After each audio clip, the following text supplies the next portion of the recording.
द्वारका रहते हुए भगवान श्री कृष्ण और बलराम का नाम चारों ओर फैल गया। बड़े बड़े नृपति और सत्ताधिकारी भी उनके सामने मस्तक झुकाने लगे, उनके गुणों का गान करने लगे। बलराम के बल वैभव और उनकी ख्याति पर मुग्ध होकर रैवत नामक राजा ने अपनी पुत्री रेवती का विवाह उनके साथ कर दिया।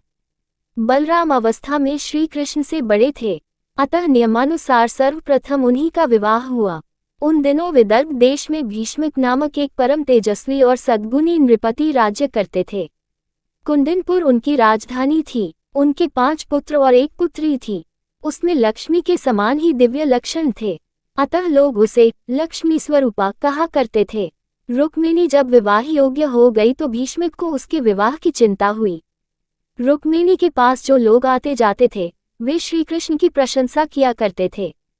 वे रुक्मिणी से कहा करते थे, श्री कृष्ण अलौकिक पुरुष हैं। इस समय संपूर्ण विश्व में उनके सदृश अन्य कोई पुरुष नहीं है। भगवान श्री कृष्ण के गुणों और उनकी सुंदरता पर मुग्ध होकर रुक्मिणी ने मन ही मन निश्चय किया कि वह श्री कृष्ण को छोड़कर किसी को भी पति रूप में वरण नहीं करेगी। उधर भगवान श्री कृष्ण को भी इस बात का पता हो चुका था कि विदर्भ नरेश भीष्मिक की पुत्री रुक्मिणी परम रूपवती तो है ही, परम सुलक्षणा भी है। भीष्मिक का बड़ा पुत्र रुक्मी भगवान श्री कृष्ण से शत्रुता रखता था।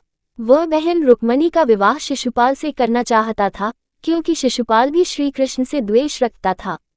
भीष्मिक ने अपने बड़े पुत्र की इच्छानुसार रुक्मिणी का विवाह शिशुपाल के साथ ही करने का निश्चय किया। उसने शिशुपाल के पास संदेश भेजकर विवाह की तिथि भी निश्चित कर दी। रुक्मिणी को जब इस बात का पता लगा कि उसका विवाह शिशुपाल के साथ निश्चित हुआ है तो वह बड़ी दुखी हुई। उसने अपना निश्चय प्रकट करने के लिए एक ब्राह्मण को द्वारका कृष्ण के पास भेजा। रुक्मिणी ने श्री कृष्ण के पास संदेश भेजा, हे नंदन, आपको ही पति रूप में वरण किया है। मैं आपको छोड़कर किसी अन्य पुरुष के साथ विवाह नहीं कर सकती। मेरे पिता मेरी इच्छा के विरुद्ध मेरा विवाह शिशुपाल के साथ करना चाहते हैं। विवाह की तिथि भी निश्चित हो गई। मेरे कुल की रीति है कि विवाह के पूर्व होने वाली वधू को नगर के बाहर गिरिजा का दर्शन करने के लिए जाना पड़ता है। मैं भी विवाह के वस्त्रों में सज धज कर दर्शन करने के लिए गिरिजा के मंदिर में जाऊंगी। मैं चाहती हूँ आप गिरिजा मंदिर में पहुंचकर मुझे पत्नी रूप में स्वीकार करें। यदि आप नहीं पहुंचेंगी तो मैं आप अपने प्राणों का परित्याग कर दूंगी। रुक्मिणी का संदेश पाकर भगवान श्री कृष्ण रथ पर सवार होकर शीघ्र ही कुंदिनपुर की ओर चल दिए। उन्होंने रुक्मिणी के दूत ब्राह्मण को भी रथ पर बिठा लिया था। श्री कृष्ण के चले जाने पर पूरी घटना बलराम के कानों में पड़ी। वे ये सोचकर चिंतित हो उठे कि श्री कृष्ण अकेले ही कुंदिनपुर गए हैं, अतः वे भी यादवों की सेना के साथ कुंदिनपुर के लिए चल पड़े। उधर भीष्मिक ने पहले ही शिशुपाल के पास संदेश भेज दिया था। फलतः शिशुपाल निश्चित तिथि पर बहुत बड़ी बारात लेकर कुंदिनपुर जा पहुंचा। बारात क्या थी? पूरी सेना थी। शिशुपाल की उस बारात में जरासंध, पौंड्रक, शाल्व और वक्रनेत्र आदि राजा भी अपनी अपनी सेना के साथ थे। सभी राजा कृष्ण से शत्रुता रखते थे। विवाह का दिन था। सारा नगर बंधनवारों और तोरणों से सज्जित था। मंगल वाद्य बज रहे थे, मंगल गीत भी गाए जा रहे थे। पूरे नगर में बड़ी चहल पहल थी। नगर वासियों को जब इस बात का पता चला कि श्री कृष्ण और बलराम भी नगर में आए हुए हैं तो वे बड़े प्रसन्न हुए।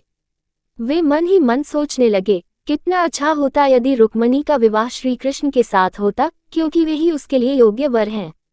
संध्या के पश्चात का समय था। रुक्मिणी विवाह के वस्त्रों में सज धज कर गिरिजा के मंदिर की ओर चल पड़ी। उसके साथ उसकी सहेलियां और बहुत से अंगरक्षक भी थे। वह अत्यधिक उदास और चिंतित थी, क्योंकि जिस ब्राह्मण को उसने श्री कृष्ण के पास भेजा था वह अभी लौटकर उसके पास नहीं पहुंचा था। रुक्मिणी ने गिरिजा की पूजा करते हुए उनसे प्रार्थना की, हे माँ, तुम सारे जगत की माँ हो, मेरी अभिलाषा पूर्ण करो। मैं श्री कृष्ण को छोड़कर किसी अन्य पुरुष के साथ विवाह नहीं करना चाहती। रुक्मिणी जब मंदिर से बाहर निकली तो उसे वह ब्राह्मण दिखाई पड़ा।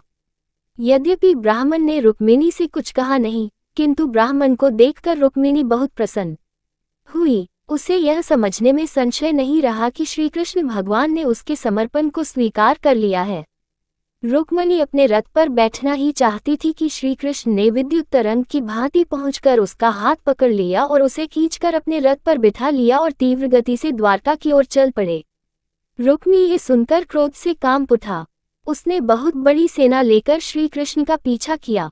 उसने प्रतिज्ञा की कि वह या तो श्री कृष्ण को बंदी बनाकर लौटेगा या फिर कुंदनपुर में अपना मुंह नहीं दिखाएगा। रुक्मी और श्री कृष्ण का घनघोर युद्ध हुआ। श्री कृष्ण ने उसे युद्ध में हराकर अपने रथ से बांध दिया, किंतु बलराम ने उसे छुड़ा लिया। उन्होंने श्री कृष्ण से कहा, रुक्मी अब अपना संबंधी हो गया है। किसी संबंधी को इस तरह का दंड देना उचित नहीं है। रुक्मी अपनी प्रतिज्ञा के अनुसार पुनः लौटकर कुंदनपुर नहीं गया। वह एक नया नगर बसाकर वहीं रहने लगा। कहते हैं कि रुक्मी के वंशज आज भी उस नगर में रहते हैं। भगवान श्री कृष्ण ने रुक्मणी को द्वारका ले जाकर उनके साथ विधिवत विवाह किया। प्रद्युम्न उन्हीं के गर्भ से उत्पन्न हुए थे, जो कामदेव के अवतार थे। श्री कृष्ण की पत्रानियों में रुक्मणी का महत्वपूर्ण स्थान था। उनके प्रेम और उनकी भक्ति पर भगवान श्री कृष्ण मुग्ध थे। उनके प्रेम और उनकी कई कथाएं मिलती हैं, जो बड़ी प्रेरक हैं।